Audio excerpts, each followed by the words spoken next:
saya sangat-sangat tak berapa nak faham bila orang cakap produk ni mahal. Kak, kalau kita nak cerita mahal, Kak, kalau produk ni hanyalah tepung semata-mata, okey, saya agree.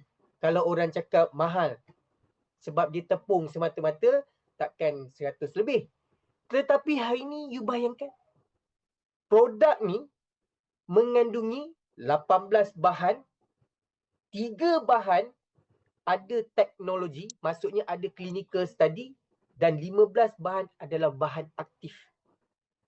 Okay? Dan bukan itu saja. Dalam produk Nutrika ni, dia mengandungi 100 lebih nutrisi.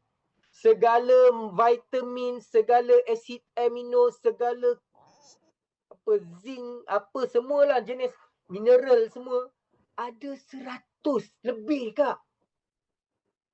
Kita pergi farmasi, beli vitamin C saja. Nutrisi vitamin C saja pun dah berapa harga? Satu tau.